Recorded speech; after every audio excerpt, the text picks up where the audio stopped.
আল্লাহ তাআলা বলেন আয-যানি লা ইয়ানকিহু ইল্লা যানিয়াতান আও মুশরিকান।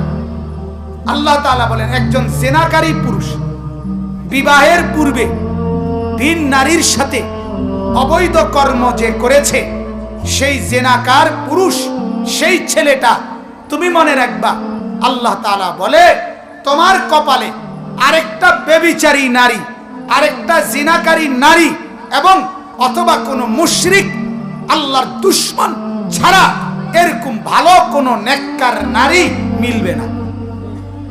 সেদিন তুমি দুঃখে দুঃখে মরবা, দুঃখে দুঃখে। গুনার মজা পাইছো একবার, গুনার মজা পাইছো দুইবার, কিন্তু ওই অসভ্য, ওই নিকৃষ্ট নারীকে নিয়ে যে ব্যভিচারী, তাকে নিয়ে দুঃখ সইতে হবে বছরের পর বছর,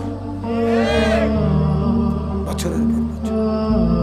এটা মুসিবত, এটা মুসিবত। আল্লাহ তাআলা বলেন, এরপর আল্লাহ তাআলা বলেন ওয়াজানিয়াতু লা ইয়ানকিহুহা ইল্লা জানিন আও মুশরিক। আল্লাহ তাআলা বলেন যেই মেয়ে জিনা করেছে, যেই মেয়ে অশ্লীলতা করেছে, আল্লাহ তাআলা বলেন তার জন্য বলে দিচ্ছি, তুমি মেয়ে শুনে নাও, তুমি মহিলাও শুনে নাও, তোমার কপালে আরেকটা জিনাকারী পুরুষ, আরেকটা মুশরিক, আরেকটা বেঈমান ছাড়া অন্য ভালো কিছু জুটবে না। এরপরের কথা আরো সাংঘাতিক। এই আয়াতের মধ্যে আল্লাহ তাআলা বলেন ওয়া হুররিমা যালিকা আলাল মুমিনিন। যে মুমিন, আল্লাহ বলে ও দুনিয়ার তোমরা যারা ঈমানদার পুরুষ, তোমরা জেনে বুঝে কোন জিনাকারী নারীকে বিবাহ করা তোমাদের জন্য হারাম।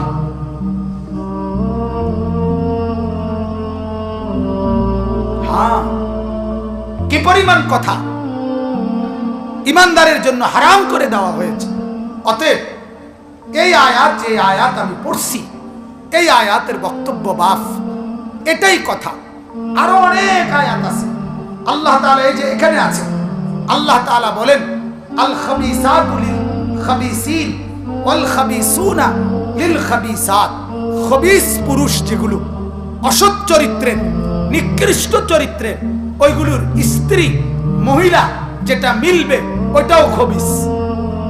মহিলা যেটা খবিস, আল্লাহ বলে ওইটার পুরুষ সঙ্গী মিলবে খবিস।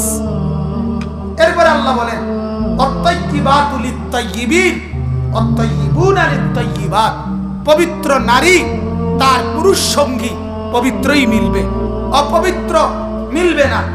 পবিত্র পুরুষ তার পুরুষ সঙ্গী, মহিলা সঙ্গী পবিত্রই মিলবে।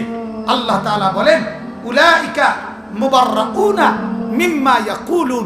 যার চরিত্র পবিত্র, সমাজ তাকে কিছুই না বলুক, সে সব কিছু থেকে পবিত্র থাকবে। লাহুম মাগফিরা ওয়া রিজকুন কারীম।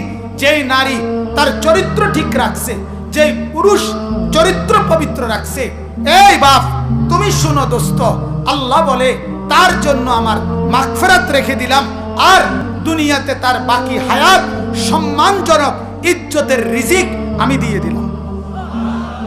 তোমার রিজিক মিলবে, তোমার খাদ্য খাবারও মিলবে হালাল, উত্তম, সম্মানের।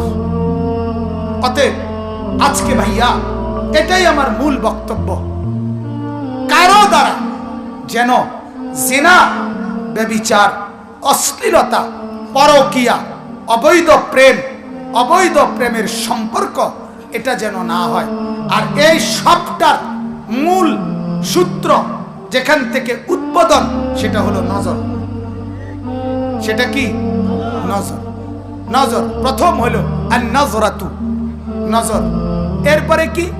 এরপরে হলো ওয়াল খাতরাতু, ভাবনা। এরপরে হলো ওয়াল খুতওয়াতু, পায় দিয়ে এগিয়ে যাওয়া। এরপরে কি? ওয়াল খাতিআতু, সরাসরি গুনাহ, গুনাহ করে ফেলা। প্রথম নজর কামনা তৈরি করে, এরপরে অন্তর ভাবনা রেডি করে, এরপরে পায়ের কদম সেই পর্যন্ত পৌঁছিয়ে দেয়, এরপরে অশ্লীলতা, খাতিআ, সেই গুনাহ হয়েই পড়ে। এজন্য প্রথম কি বলেন না? প্রথম কি? নজর। প্রথম শুরু হইল নজর। এজন্য এখানে লিখছে আস-সাবরু আলা গাদ্দিল বাসার আইসারু মিনাস সাবরি আলা ইসমি আলামি মা বাদাহু। বলছেন বুজুর্গরা, শোনো, নারীকে না দেখে চোখ যদি নামাইয়া রাখো তাইলে যে কষ্টটা হবে এটা সহ্য করা যদ্দূর সহজ, তিনি বলেন এটা অনেক সহজ। তুমি দেখার পরে তোমার উপরে যেই আযাব, যেই মুসিবত, যেই গজব, যেই শাস্তি দুনিয়া আখিরাতে আসবে ওইটা সহ্য করার চাইতে নারীকে না দেখার যে কষ্ট এটা সহ্য করা অনেক সহজ। না দেখলে কিছুক্ষণ কষ্ট লাগবে, দেখলাম না, মন চাচ্ছিল, এটা একটু পরে মিলায়া যাবে, কিন্তু দেখার পরে তোমার উপরে যেই আযাব গজব আসবে সেটা তো ক্ষণিকেই মিলবে না।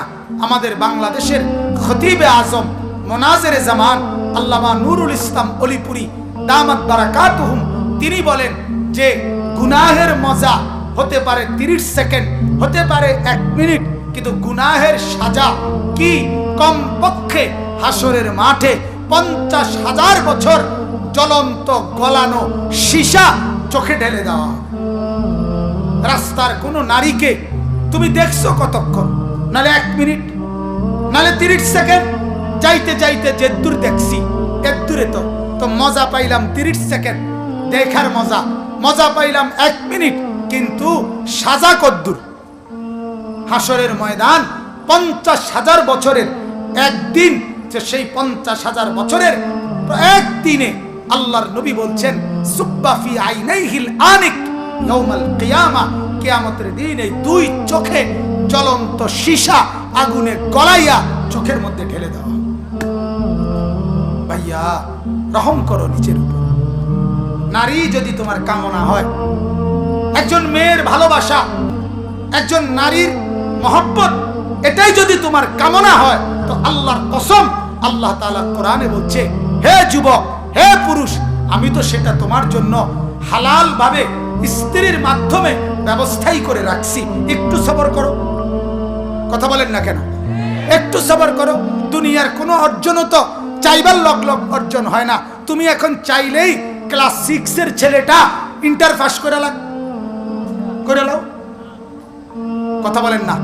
তোমাকে কি একটু সবর করতে হবে কিনা? কথা বলেন? তুমি এখন চাইলেই আপনার ক্লাস 8 এর ছেলেটা ডিগ্রি পাস করে তাইলে দুনিয়া আপনি চাইলেই এখন 200 তলা বিল্ডিং হয়ে যাক, তো চাইলেই কোনো কিছু দুনিয়ার তো অর্জন হয় না। তাইলে একজন নারীর ভালোবাসা, সেটাও যদি তোমার অর্জন করতে হয় ভাইয়া, একটু সবর করো, একটু সবর করো। আল্লাহ তাআলা কোরআনে বলেন, আমিন আয়াতিহি আন খালাকা লাকুম মিন আনফুসিকুম আজওয়াজান, আমি আল্লাহ তাআলা আমার কুদরতের নিদর্শন, আমি প্রত্যেক পুরুষের জন্য তার শরীরের অস্তিত্ব থেকেই, তার শরীরের অংশ থেকেই তার স্ত্রীকে বানিয়েছি, লিতাসকুনু ইলাইহা। আল্লাহ বলে কেন বানাইছি জানো? স্ত্রী যেন তুমি অন্তরের সমস্ত প্রশান্তি, স্বাদ, তৃপ্তি, আরাম এই নারীর থেকে পেতে পারো।